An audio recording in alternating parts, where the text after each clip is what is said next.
Let's imagine for a moment that we're astrophysicists. For us, order of magnitude estimates are as good as precise answers. We work in natural units, so pi equals 1, and our periodic table looks like this. Hydrogen, helium, and metals. But why? Let's go back to just after the Big Bang, when everything had cooled off enough for all the protons, neutrons, and electrons to form groups. Groups we call atoms. However, at this time, the atoms didn't come in as wide a variety as they do today. No, instead there were only two elements, hydrogen and helium. As time passed, gravity pulled the hydrogen and helium atoms together, closer and closer and closer until they couldn't possibly take up any less space. And then they fused. Two atoms became one, two hydrogen atoms became one helium atom. Three atoms became one. Three helium atoms became one carbon, or one metal, as an astrophysicist might say. It didn't end there. It takes a lot less energy to keep a helium atom intact than a hydrogen atom, and a lot less energy to keep a carbon atom intact than a helium atom. That excess energy had to go somewhere. The energy became heat. The heat made the atoms restless, jostling each other aside for more space. The heat fought back against gravity, and gravity pulled back against the heat until they reached a stalemate. A stalemate we call hydrostatic equilibrium, in which gravity and thermal pressure match each other perfectly to create what we call a star. A star that constantly creates more heat and more light only to yield it to the wide, empty universe in every direction. Many billions of years ago, the first of these stars ran out of hydrogen and helium to fuse together. Gravity finally won its war with heat, and the first stars started to collapse. But heat had one last trick up its sleeve. In the smaller stars, as gravity pulled the outer layers in, hydrogen and helium in those layers that had not yet fused did exactly that. Heat was born again and pushed out harder than ever until those once small stars became red giants, slowly shedding their outer layers rich with metals into space, until only a white dwarf remained. In the larger stars, though, gravity's folly was spectacular. Much like the smaller stars, the outer layers collapsed, but there was so much more mass with so much more energy bottled up inside. Those outer layers fell towards the core so fast. Bang! The outer layers collided with the core with such force that they bounced back. Those outer layers exploded into the universe, bringing with them so many metals and creating even more as atoms collided in the catastrophic supernova, leaving a tiny neutron star behind. Now the real story begins. Gravity didn't take its defeat lying down. It grabbed hold of those outer layers and formed them into new stars, and anything that didn't manage to collect into a star became something new. Planets, moons, asteroids, rich in metals, and much colder than a star. Cold enough that compounds could start to form. Compounds like dihydrogen monoxide, or as we prefer to call it, water. Too close to a star and water turns to gas. Too far and it freezes solid. Just the right distance and you get liquid water. This distance is known as the Goldilocks zone, and it's where planets lie that might support life. Gas giants are also able to provide their moons with enough heat for liquid water by flexing them with their strong gravitational pull, which causes friction and subsequently heat. For now, though, let's focus on the planets.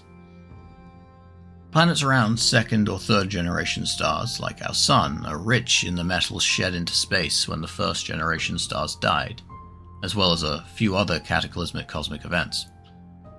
Astrophysicists call everything other than a hydrogen and helium metals because they make up only 1% of the conventional matter in the universe. That is, only 1% of everything that's not dark matter.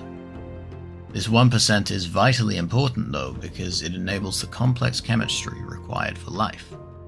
Carbon especially, which is more chemically versatile than the rest of the periodic table combined.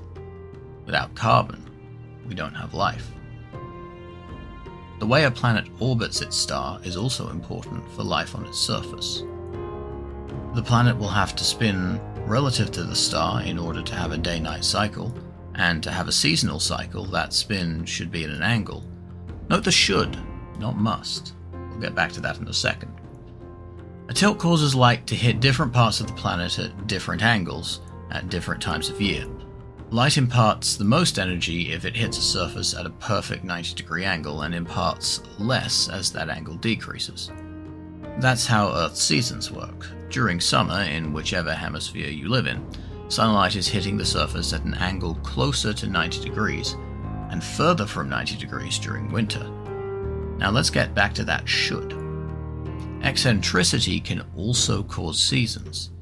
That is, the planet orbiting in an oval rather than a circle, meaning it's closer to the star at some times of the year and further in others.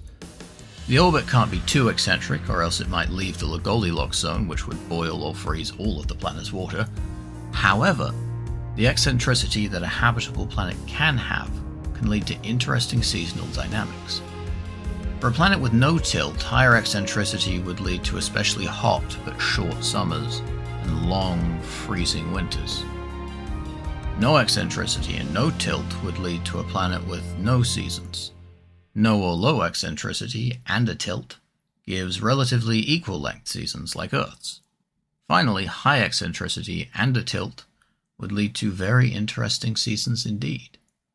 One hemisphere would have brief, scorching summers and extended icy winters, while the other would have much milder seasons, with the tilt and eccentricity cancelling each other out to some extent.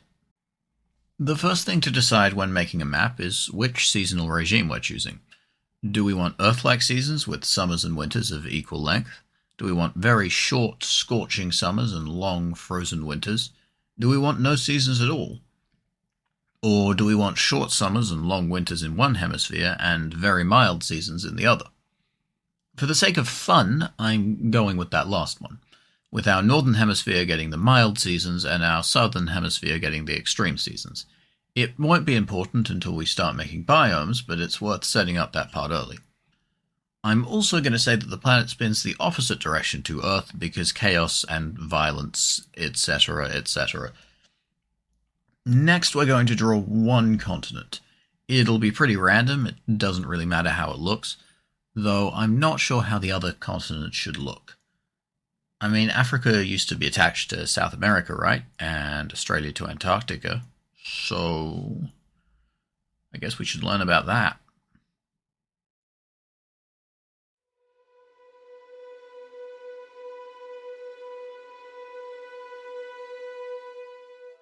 Now that we have a planet, we need a surface. If we're going for an Earth-like planet, then we have continents with tall mountain ranges and expansive oceans beneath a clear sky. What we're going to need for all of these features are plate tectonics. Tectonic plates are sections of Earth's crust floating on top of the much denser mantle. Convection currents in the mantle cause the plates to move around and often collide and diverge. When two tectonic plates collide or diverge, something has to give. In collisions, usually one plate is pushed under another in a process called subduction. If the collision is between a continental plate and an oceanic plate, the thinner and denser oceanic plate will be pushed under the thicker and less dense continental plate. The continental plate tends to buckle, which results in ranges of hills, plateaus, or mountains.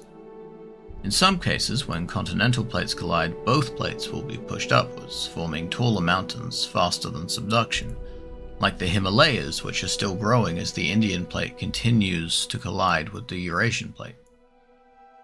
When tectonic plates diverge, they can leave large rift valleys in their wake.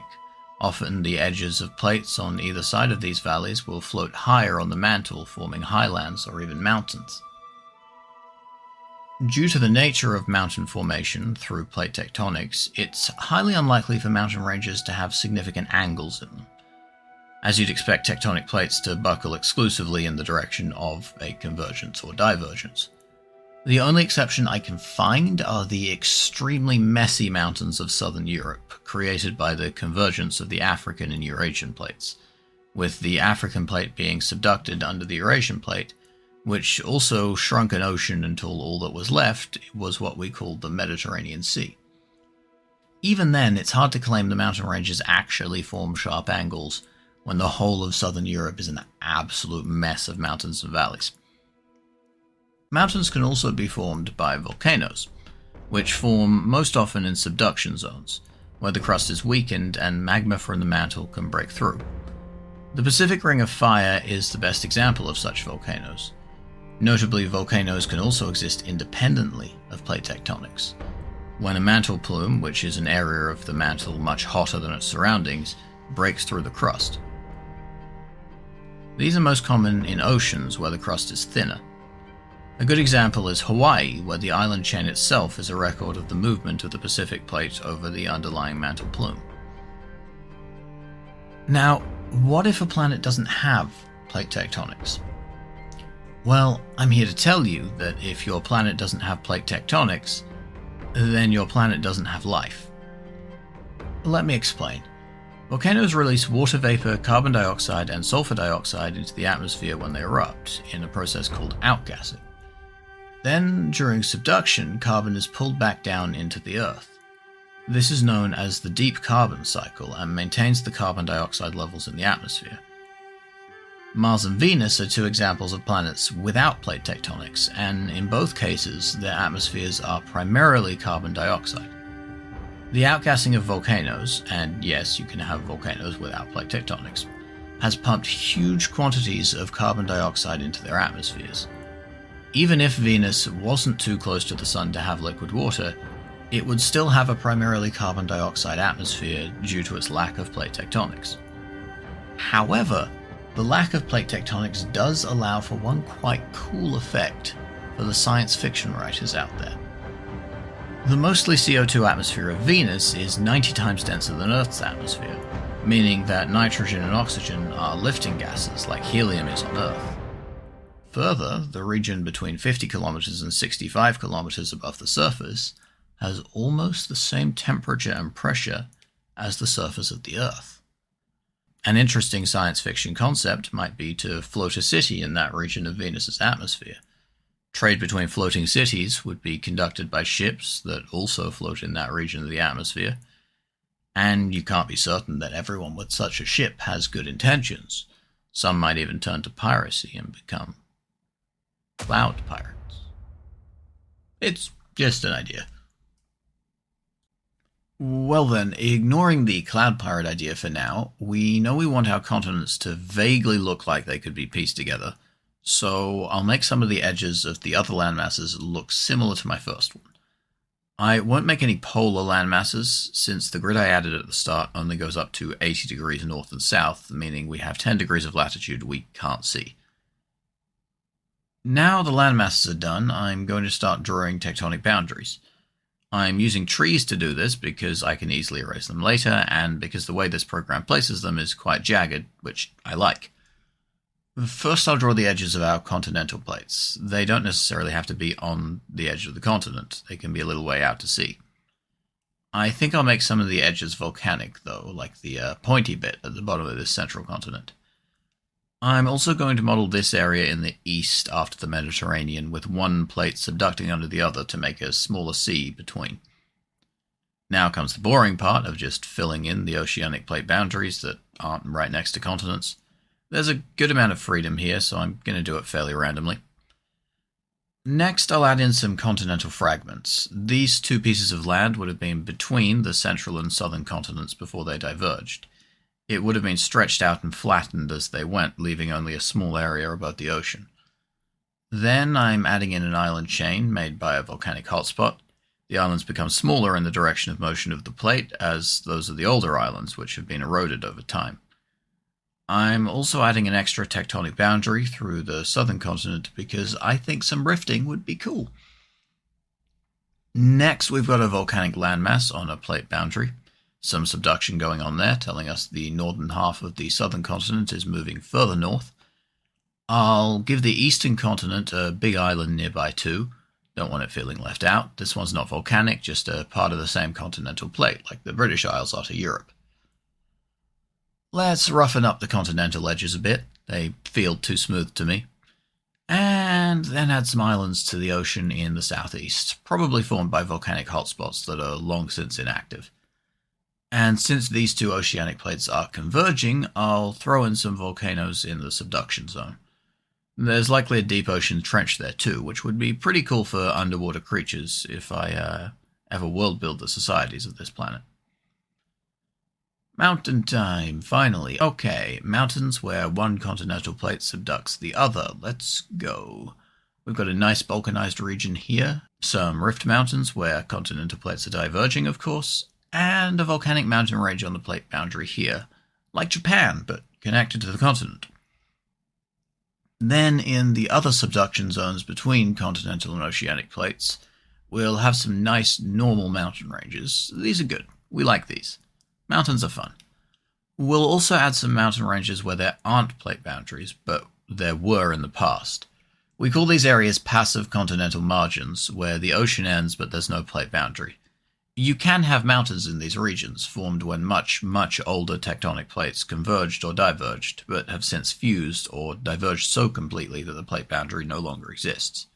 The Scandinavian mountains in, Scandinavia, and the Great Dividing Range in Australia are both on passive continental margins. Now the mountain ranges and volcanic regions are all dealt with, we can delete all the trees marking the tectonic boundaries. No need to be concerned with them anymore. We do have to consider something else, though.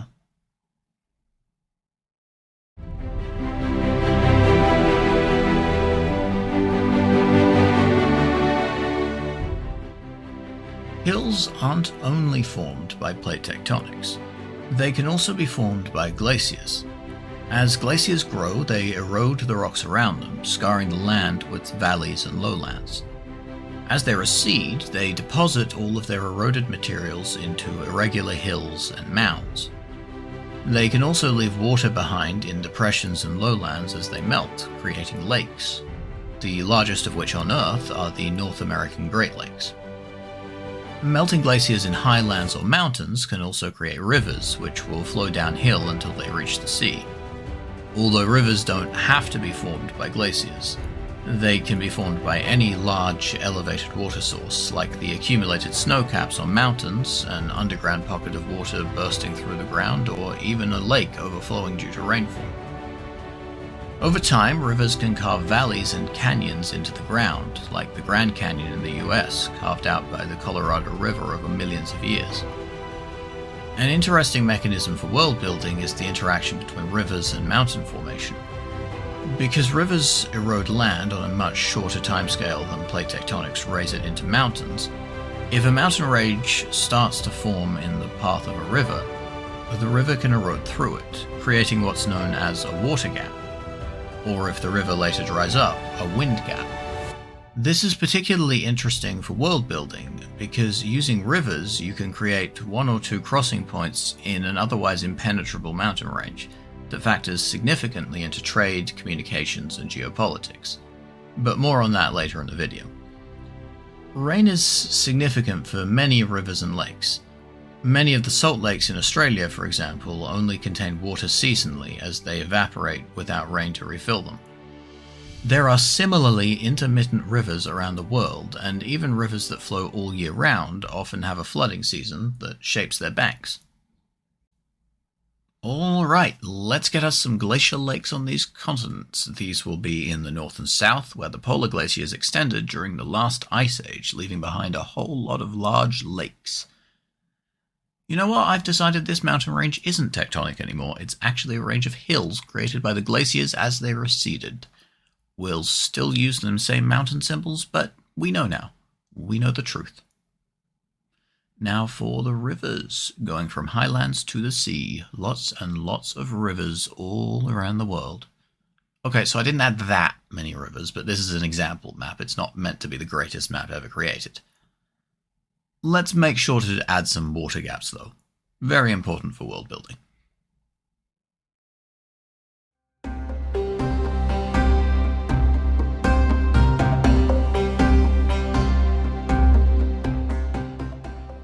Now we know how to shape a planet, let's consider its climate. more specifically biomes. Generally, biomes can be grouped into 5 types: forest, grassland, desert, tundra, and aquatic. The latter being over 2/3 of the Earth's surface, but getting the least attention, because humans mostly care about humans. And I'm no exception, so for the remainder of this video I'll be ignoring aquatic biomes. Of the remaining 4, the main factor that determines which biome will prevail in any given location is water. Sunlight directly hits the equator of a planet all year round. This means that a lot of energy is transferred into the surface and enables significant water evaporation from the oceans, rivers, and seas along the equator. The hot air rises, carrying water vapor along with it, and the cooler air flows in from the north and south to take its place, causing the air above to drop down to fill its place. Then finally, the hot air travels north and south to replace the sinking air, cooling down as it goes, causing the water vapor to precipitate and fall back down to the surface as rain. This is why so many forests are found in the tropics, because there's plenty of rain for large plants to grow. As the water starts to run out, forests transition into grasslands, which don't have enough water to support large trees, but plenty to support smaller bushes and grasses. Then finally, once the water carried from the equator runs out entirely, you get deserts, where barely any plants can survive. Africa is a great example of this pattern, with forests around the equator, grasslands up to the tropics, then deserts in the far north and south of the continent. Of course, it becomes a little more complicated when you factor in mountains, large rivers, and land masses that aren't conveniently centered on the equator. While in Africa, the forest fades into grassland and the grassland fades into desert as the air from the equator runs out of moisture, the biome divides elsewhere in the world aren't always so gradual. Most notably, mountain ranges can produce what's known as a rain shadow. Where a mountain range creates a rain shadow, clouds deposit rain on one side, but are unable to cross the mountains to provide water on the other side. The most distinct rain shadow on Earth is that of the Himalayas. South of the Himalayas, India, Nepal, and Bhutan all have dense forests, but Tibet to the north has no such greenery. Similar rain shadows also exist in northern Africa, with the Atlas Mountains blocking rain from the Atlantic and the Mediterranean, in South America, where the Andes block rain from the Amazon basin, and in eastern Australia, where the Great Dividing Range blocks rain from the Pacific. You may have noticed I just mentioned rains from particular oceans, when previously I've only talked about rains from the oceans on the equator. This is because there are smaller local for convection currents between land and sea. During the day, the sun heats the land, so hot air above the land rises, allowing cold ocean air to flow in at lower altitudes, causing the nice sea breezes you experience in the afternoon. During the night, however, the land loses heat much faster than the ocean, so the warmer ocean air rises to higher altitudes and carries rain over the land. This is why we have forests far from the equator, like those in Europe, North America, and the southern and eastern edges of Australia. But then, if rain circulates between land and sea, why are there so many deserts on west coasts? 2 in Africa, 1 in South America, and 1 in Australia at the very least. This is where it gets a little more complicated. You know how I talked about the convection currents from the equator bringing rain straight north and south? That's not quite the full story. From the perspective of the winds themselves, they're absolutely going directly north and south. But you see, the Earth is rotating, so as the warm, high-altitude winds head away from the equator, the Earth moves east beneath them, bringing warm air to the west and therefore to the east coasts of continents.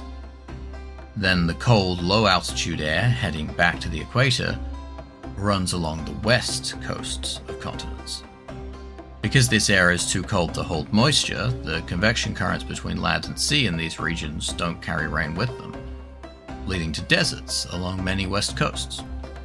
If Earth spun the opposite direction, these coastal deserts would be in the east rather than the west.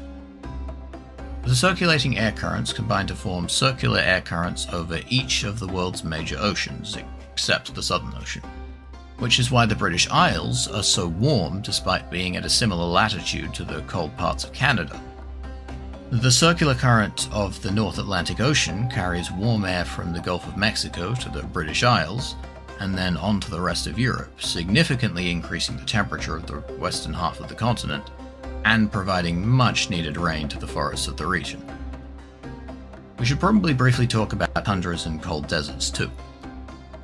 Tundras are areas characterized by a brief wet season in the hottest part of the year, which is still cold compared to most of the world. A layer of permafrost in the soil prevents plants from establishing deep root systems, and the intense cold prevents rain from falling for most of the year, leading to a landscape dominated by shrubs and mosses. Tundras occur at high latitudes, where the sun's rays are much less intense, and in highlands and on mountaintops elsewhere, which are similarly cold due to their altitude. At even higher latitudes than tundras, it becomes so cold that there isn't a wet season at all. These are the poles, where the cold and dry lead to the creation of cold deserts like Antarctica, the world's largest desert. So, biomes. Lots of trees around the equator, where the Hadley cell gives us all the rain. Trees, trees, trees, all of the trees. Now some grasses around the trees as the rains start to run out, and leave the land barren around 30 degrees from the equator where the rains have run out entirely. Fun fact, hot deserts aren't hot because of the sun providing more heat, but actually because there's a lot less water vapor in the atmosphere to act as an insulator. For the same reason, they get very cold at night, because there's no insulator to keep the heat in. Now, since our planet spins the opposite direction to Earth, we should expect temperate forests and grasslands in the west rather than the east. However, I'm not going to include a temperate forest in the south of the southern continent, because we decided that the southern hemisphere will have extremely long winters and short summers, meaning it's probably too cold for most of the year for significant rainfall. So the temperate zones of the southern hemisphere would be tundras at best. We also have a few rain shadows on our planet, causing the east of the eastern continent to be entirely desert, and making most of the northern continent into a cold desert. Next, we'll pretty things up a bit by adding mountains to the volcanic islands, and adding some color to all our biomes. I think the south of this northern continent might experience something similar to the Gulf Stream due to the currents around this big ocean, so I'll make it a different color to the cold desert just because I'm not quite sure what biome it would be. I guess the world building will determine that. There will also be some greenery around the floodplains of all of our rivers, so we'll add that in too. Now for the people.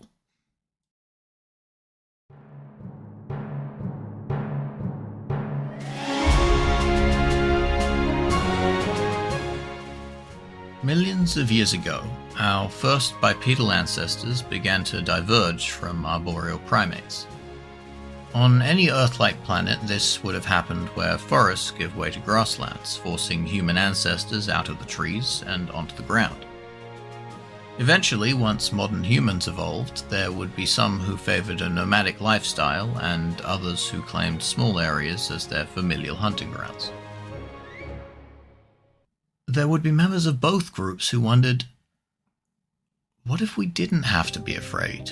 What if all the food was in one place? What if all the water was in one place?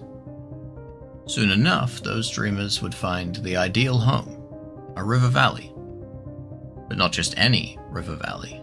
A river valley that deposits excess nutrients onto its floodplain every year. A floodplain filled with plants that could easily be cultivated, with seeds and cuttings that could be selectively grown for the most favorable characteristics, increasing yield year upon year. A floodplain with animals that could easily be domesticated and fed with the crops that aren't quite high enough quality for the people. With unlimited water flowing through their river and a secure food source on its banks, the people start to think beyond survival, and so evolves progress. So evolves science. So evolves recorded language. So evolves economics, employment, power, hierarchy. suddenly the small world around the river valley isn't big enough. Those nomads who come and go, trading goods from far-off lands. Where exactly are those lands? Another river valley, perhaps? It sure would be nice to have those goods, those fruits, silks, and spices under our control. We would be doing them a favor, ensuring a surplus of those luxurious goods for decades to come. So evolves conquest. The Neolithic Revolution spreads by influence from the first populated river valleys. At first, people stick with what's familiar. They find more rivers and set up farms on their floodplains, but then they become emboldened by their success. Societies spring up around other freshwater sources like lakes, springs, and even artesian basins, which are pockets of water underground that can be accessed by digging through the rock that keeps them sealed in. On Earth, the largest artesian basin is in Australia, underlying 22% of the continent and containing nearly 65,000 cubic kilometers of groundwater.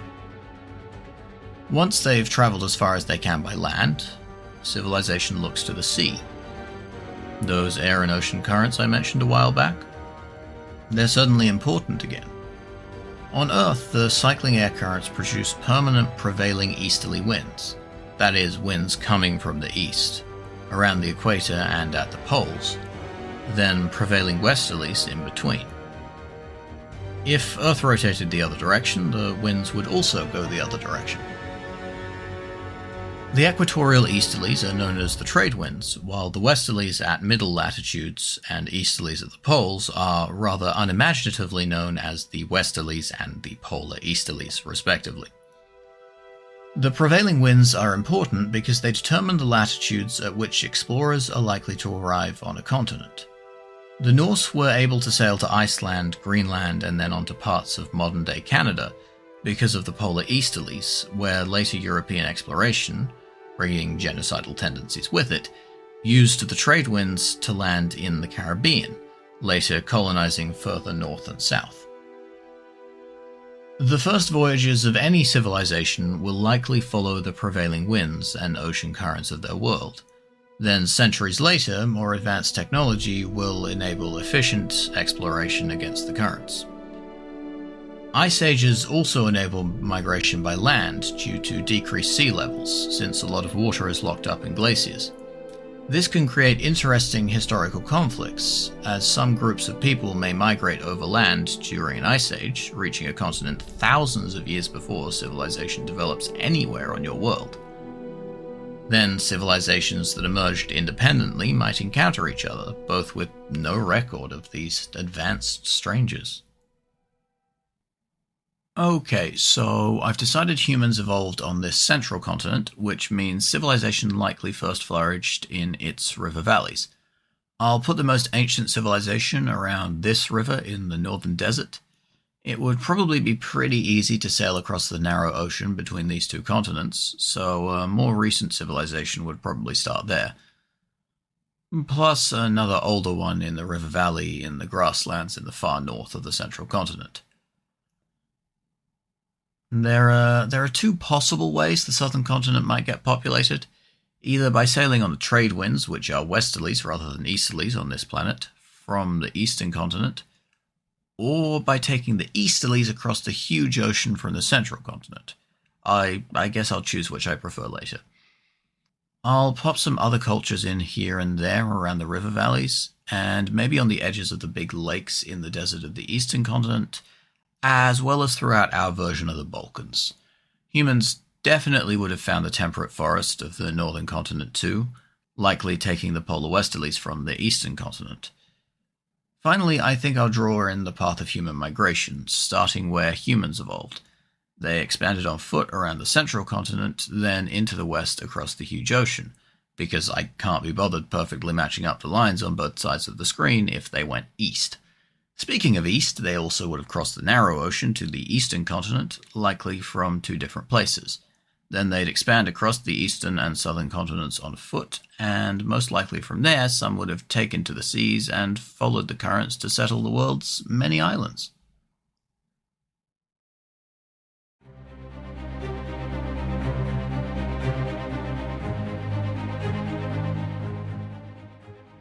Along with civilization comes cities. But how do you plan a city? Or do you plan it at all? The earliest cities were built by the civilizations in Egypt and the Fertile Crescent. They were likely created by families and individuals settling down and building shelters near each other. The clusters of shelters would have grown and collided with each other without much in the way of pattern or planning. Physical barriers like rivers they were built around, the highlands in any given direction, and the habitability of the surroundings would have determined city limits. For example, settlements around the Nile couldn't extend too far into the desert, since they'd be straying too far from their source of food and water. Once conquest and invasion became a real possibility, the placement of cities became more important. Damascus is a particularly good example of the strategic placement of ancient cities. Even today, in satellite images, you can see a sharp line where the city is pushed up against the anti-Lebanon mountains, making it near impossible to invade from that direction with ancient technology. Argos in Greece is similarly positioned against a mountain, but also has proximity to the Mediterranean Sea via the Argolic Gulf. Though most ancient Greek cities sit very close to mountains, partly due to Greece being mostly mountain. This led to the popularity of city-states, with kings ruling everything in line of sight, since the mountains provided a good first defense against invasion, and because technology wasn't initially advanced enough for the speedy communication required to enforce laws over great distances. At this point, we've only really talked about planned city placement and not planned cities. So let's change that. Fundamentally, planned cities fall into three categories: radial cities, grid cities, and cities that tried to be radial or grid cities but then gave up and turned into spaghetti. Radial cities are cities that radiate from a central point, which could be a building, a hill, a river, or anything else of significance to the people living there.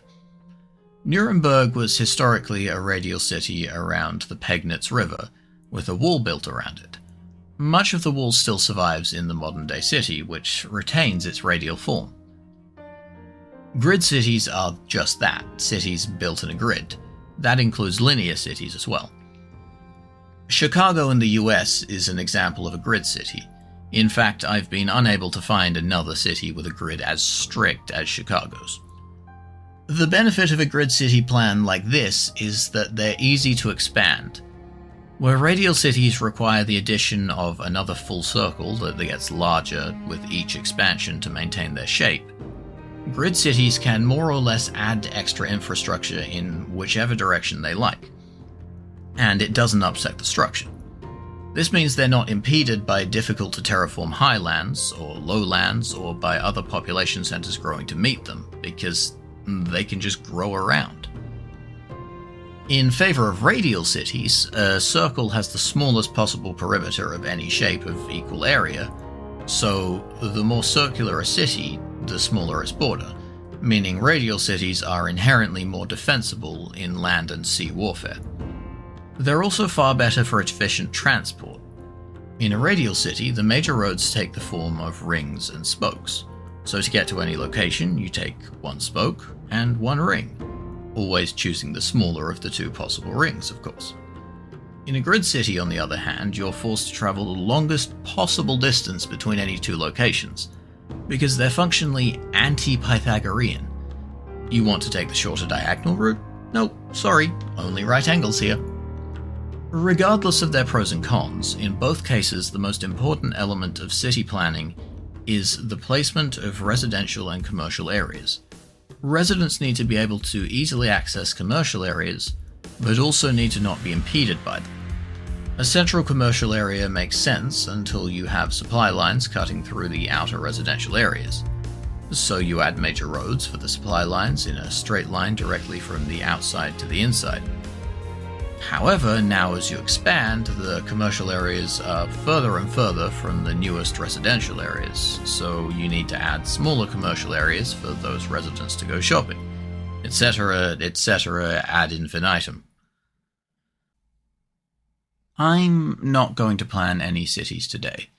Instead, I'll leave you with this world map and all the theory you've learned throughout this video. I hope this video gives you the tools you need to make great realistic fantasy maps, or to mercilessly critique existing maps if that's your style. Just remember, fantasy worlds don't have to be perfectly realistic. It's absolutely fine to have some features shaped by magic, but a little realism can really help with immersion and might give you some world-building ideas you hadn't previously considered. In any case, I hope you enjoyed this video, and if you could take the time to leave a comment, like, or subscribe, I'd really appreciate it. Now go map your fantasy world.